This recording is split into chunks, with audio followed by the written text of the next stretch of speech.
안녕하세요. 구호과 송쌤입니다. 이번 시간은 유치원의 깃발을 공부하도록 하겠습니다.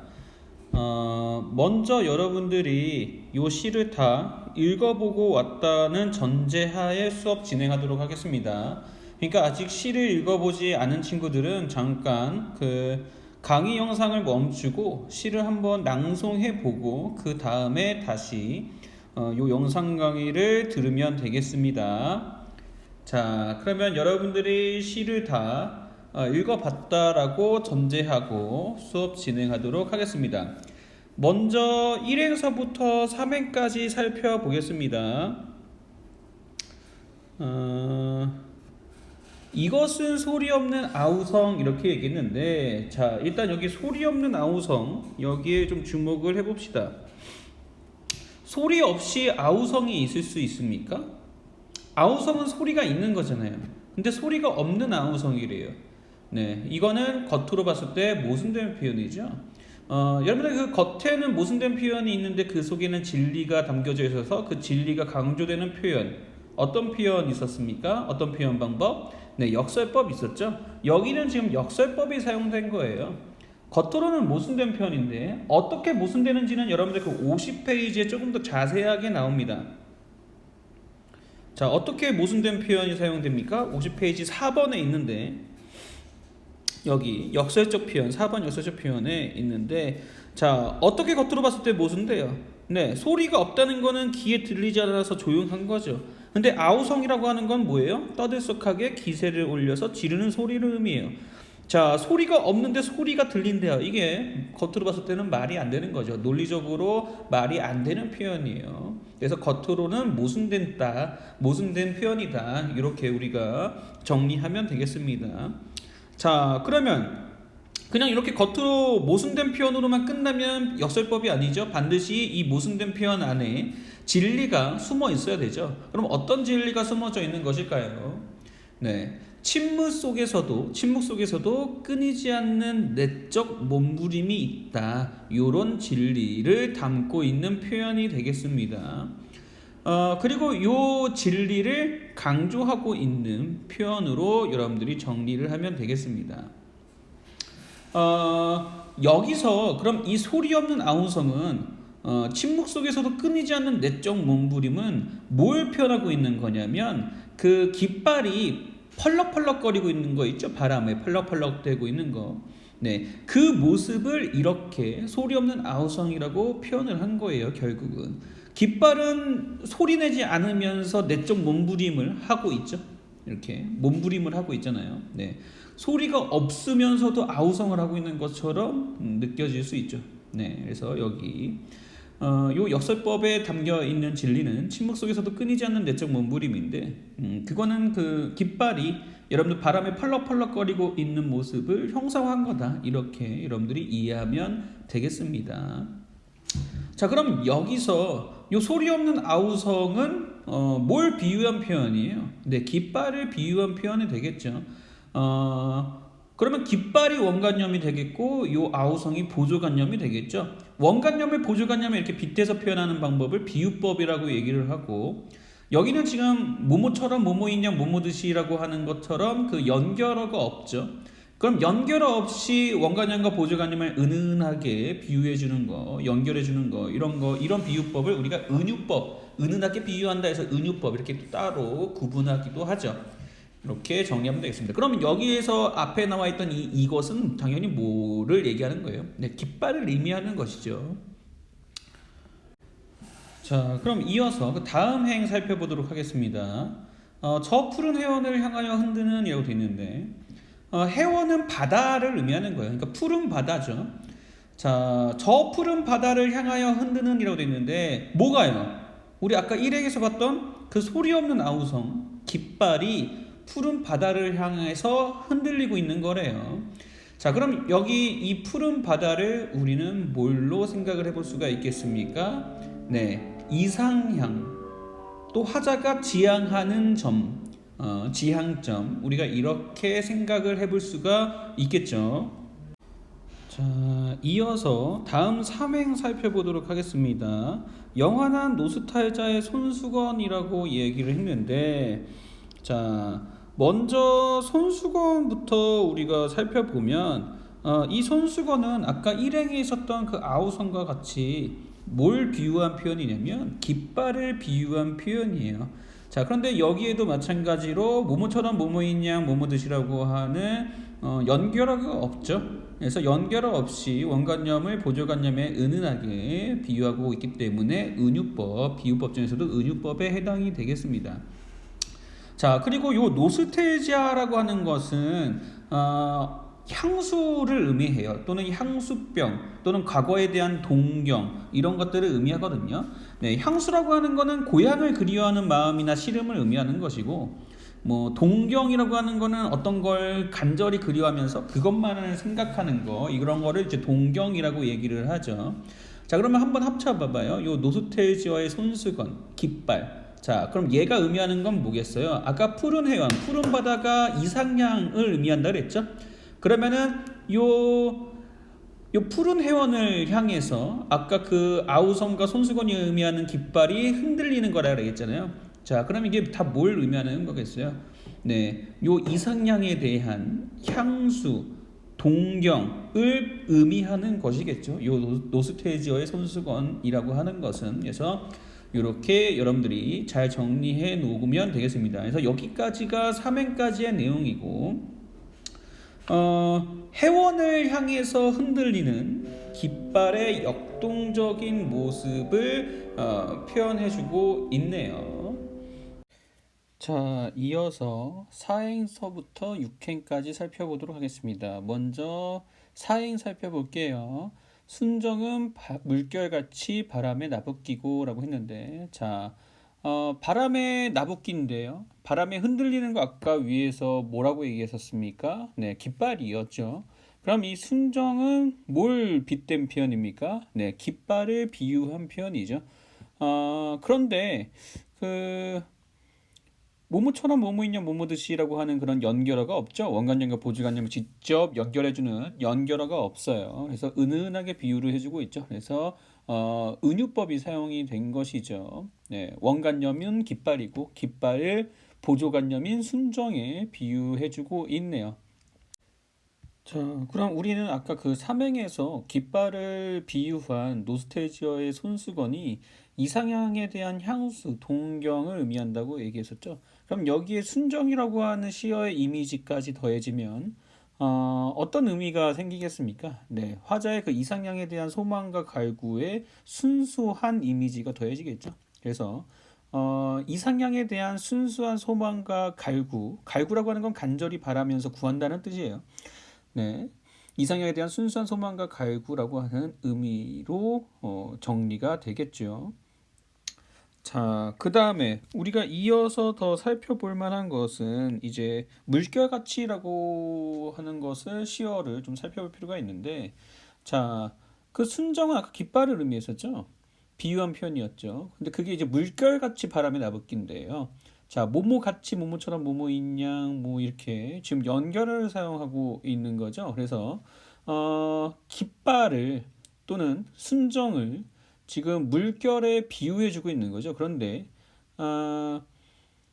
여기는 지금 모모 가치라고 하는 연결어를 사용해서 원관념인 깃발 순정을 보조관념인 물결에 직접 비유해주고 있는 것이죠. 그래서 직접 비유한다고 해서 직유법 이렇게 정리를 해볼 수가 있겠네요. 자, 이어서 오행을 살펴보면 오로지 맑고 고든 이념의 표대 끝에라고 했는데, 자, 여기 이념의 표대라고 하는 시구를 좀 살펴보도록 하겠습니다. 이념이라고 하는 말은 좀 어려울 수 있는데 이상적인 것으로 여겨지는 생각이나 견해를 의미합니다. 여기서의 이념의 표대라고 하는 것은 그 깃발의 그 깃대 있죠. 네. 그 깃대를 의미를 합니다. 이거는 깃발의 숙명적인 한계를 드러내주는 거기도 한데요. 왜 이게 깃발의 숙명적인 한계를 의미하냐면, 깃발은 요 깃대 안에서만 펄럭일 수 있는 거죠. 바람에 흔들릴 수 있는 것이죠. 이 깃대를 벗어날 수 있습니까? 없습니까? 깃발은? 네, 벗어날 수가 없어요. 그런 의미에서 이 깃대는 깃발의 숙명적인 한계로서 의미를 갖게 되지요. 자, 그 다음으로 육행을 살펴보도록 하겠습니다. 예수는 백로처럼 날개를 펴다 이렇게 얘기를 하고 있는데, 자, 여기서도 날개를 편다라고 하는 게 이제 그 깃발이 바람에 흔들리는 거 또는 깃발을 의미를 한다면, 여기서 예수는 뭘 비유한 표현이 되겠습니다. 비유한 표현이 되겠습니까? 마찬가지로 네, 깃발을 비유한 표현이 될 수 있겠죠. 그럼 여기도 마찬가지. 깃발이 원관념이고 표현하고자 하는 바인 원관념이고 이 깃발을 예수라고 하는 보조관념에 빗대서 표현하고 있는 거죠. 네, 예수라고 하는 거는 그 마음을 서글프게 하는 슬픈 시름 이런 뜻이에요. 그러니까 그냥 쉽게 생각해서 슬픔이라고 생각을 하면 됩니다. 네, 그래서 이 깃발을 지금 애수에 빗대서 표현하고 있고 여기도 지금 모모처럼 모모인양 모모듯이라고 하는 연결어가 없죠. 그래서 어, 비유 중에서도 이제 은유가 사용됐다 이렇게 얘기를 할 수가 있겠고요. 자, 그리고 마찬가지로 그 백로처럼이라고 하는 요 시어를 보면 아까 그 위에서 봤던 물결 같이처럼 어, 지금 모모처럼이라고 하는 연결어를 사용해서 원관념인 깃발 애수를 자 보조관념인 백로에 지금 직접적으로 비유하고 있는 직유법인 것이죠. 네, 직유법이 사용됐다라고 하는 것도 여러분들이 같이 정리해두면 되겠습니다. 자, 그리고 여기 그 아까 그 위에 푸른 해원, 그러니까 바다를 의미했었죠. 푸른 바다. 요 푸른 해원과 이행에 있었던 그 푸른 해원이라고 하는 식구와 요 백로라고 하는 시어가 색채 대비를 이루죠. 푸른 해원은 푸른 색깔, 청색, 그리고 요 백로는 백색 이렇게 해서 색채 대비가 이루어진다고 하는 것도 여러분들이 같이 기억을 해두면 되겠습니다. 뭐 선생님이 좀 여러분들 이해하기 쉽게끔 그림을 좀 하나 준비를 해봤는데 요렇게 요 바다랑 왼쪽에 있는 그 바다랑 푸른 해원이죠. 그리고 오른쪽에 있는 그 하얀 색깔 그 백로 있죠. 네, 얘네들이 지금 색깔로 봤을 때 청색과 백색이 색채 대비를 이룬다. 이렇게 여러분들이 정리해 두면 되겠습니다. 자, 다시 본문으로 넘어와서 그래서 여기까지가 4행서부터 6행까지의 내용이고 자, 무엇에 대해서 이야기하고 있습니까? 네. 깃발의 순수한 열정과 그 한계로 인한 애수, 슬픔에 대해서 이야기를 하고 있네요. 자, 이어서 7행서부터 9행까지 마저 살펴보도록 하겠습니다. 자, 먼저 7행부터 살펴볼게요. 자, 누구던가 이렇게 얘기했는데 자, 여기는 지금 영탄법이 사용이 되었죠. 자, 영탄법이 뭡니까? 네, 기쁨, 슬픔, 뭐 놀라움과 같이 이렇게 감정을 강하게 나타내는 수사법, 표현 방법을 일컫죠. 네, 그래서 여기에 영탄법이 사용이 됐고, 자, 그 다음에 이렇게 슬프고도 애달픈 마음을 맨 처음 공중에 달주란 그는이라고 있겠는데 자 일단 슬프고도 애달픈 마음이라고 하는 식구를 좀 살펴보도록 하겠습니다. 자 공중에 달았대요. 뭐를 단 겁니까? 계속 얘기가 나오는 깃발을 단 거죠. 그럼 여기서 얘기하는 요 마음이라고 하는 시어는 마찬가지로 뭘 비유한 표현이 되겠습니까? 네, 깃발을 비유한 표현이 되겠습니다. 자, 근데 여기 마찬가지로 원관념의 보조관념에 직접 빗대주는 연결어가 없죠. 그래서 은은하게 비유한 은유법이 사용이 된 것이고요. 당연히 원관념은 깃발이고 요 마음이 보조관념이 되겠죠. 그래서 원관념인 깃발을 보조관념인 마음에 빗대서 표현해주고 있는 은유법이 되겠습니다. 자, 그 다음에 그렇다는 얘기는 요 슬프고도 애달픈 마음은 그럼 어떤 의미를 가진 식구가 되겠습니까? 네, 뭘 편해준 거예요? 아까 우리 얘기했었죠? 깃발에는 숙명적인 한계가 있죠. 깃대 그 허용 범위 안에서만 이상향을 향해서 흔들릴 수 있는 것이죠. 그렇다는 얘기는 뭐예요? 이상향의 도달할 수 있다는 얘기가 도달하지 못한다는 얘기요. 네, 그 한계 때문에 도달할 수 없다는 걸 얘기하는 거죠. 도달하지 못하면 이상향에 도달하지 못하면 어때요? 네, 슬프고 좌절감이 들겠죠. 한마디로 아까 앞에서 나왔던 그 애수라고 하는 그런 감정이 들겠죠. 그래서 요 부분 정리해 두면 되겠고, 자, 마지막 구행을 살펴보도록 하겠습니다. 자, 마지막 구행을 살펴볼 필요가 없겠네요. 7행서부터 9행까지를 다 같이 살펴보면 여기 7행서부터 9행까지를 모두 다 살펴보면 여기 일단 그 도치법이 사용이 됐죠. 도치법이 어떤 부분에 대해서 사용이 됐어요? 자, 도치법이 일단 뭔지부터 좀 봐야 되겠네. 도치법이라고 하는 게 뭡니까? 네, 정서의 환기, 다시 정서를 다시 불러일으키는 거라든가 아니면 정서의 변화를 주기 위해서 말의 순서를 어순을 바꿔서 쓰는 문장 표현 방법이죠. 자, 그러면 여기서는 어떤 어순이 바뀌었습니까? 원래는 이렇게 슬프고도 애달픈 마음을 맨 처음 공중에 달줄한 그는 누구던가 이렇게 해서 누구던가가 사실상 어순으로 따지면 문장의 순서의 차례 따지면 제일 마지막에 와야 되는데 지금 제일 처음에 온 거죠. 그래서 지금 말의 차례 어순이 바뀌어 있어요. 그래서 여기 도치법이 사용이 된 거고 도치법도 강조 표현 방법의 일종입니다. 그럼 어떤 의미를 강조해주기 위해서 사용된 겁니까? 여기서는 네, 인간의 요 비극적인 운명에 대한 근원적인 의문을 강조해주기 위해서 요 도치법이 사용이 된 거죠. 인간이 여기서 얘기하는 이 인간의 비극적 운명은 뭘 얘기하는 거겠습니까? 네, 아까 깃발에 한계가 있어서 이상향에 도달할 수 없다 그랬죠. 요거는 뭘 표현해 주려고 이 깃발의 숙명적인 한계를 표현한 거예요. 네, 인간의 숙명적인 한계, 인간 존재의 한계에 대해서 이야기하기 위해서 요 깃발을 가지고 와서 표현을 한 거죠. 인간이라고 하는 존재 자체도 그 한계를 가진 존재죠. 그래서 이상향이라고 하는 곳에 무조건 다 도달할 수 있는 건 아니죠. 누구나 다. 네. 이상향에 도달할 수 없는 사람들이 훨씬 더 많겠죠. 네. 본인들이 이제 원하는 바대로만 살아갈 수가 없잖아요. 인간이라고 하는 존재들이요. 한계를 가지고 있는 존재이기 때문에 뭐 본인이 뭐 영원히 살고 싶다고 해서 영원히 살 수 없죠. 인간이 가진 한계 때문에 수명의 한계 때문에 뭐 또는 뭐 돈을 아무리 많이 가지고 싶다고 해도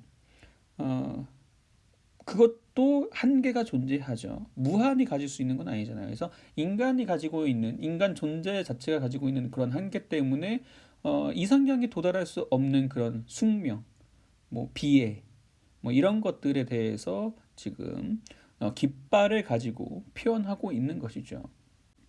자, 그래서 여기까지가 7행서부터 9행까지의 내용이고, 자, 무엇에 대해서 이야기를 하고 있습니까? 네, 이상향에 대한 동경과 그 이상향에 도달할 수 없는 인간 존재의 한계와 좌절에서 오는 비애, 이겠네요.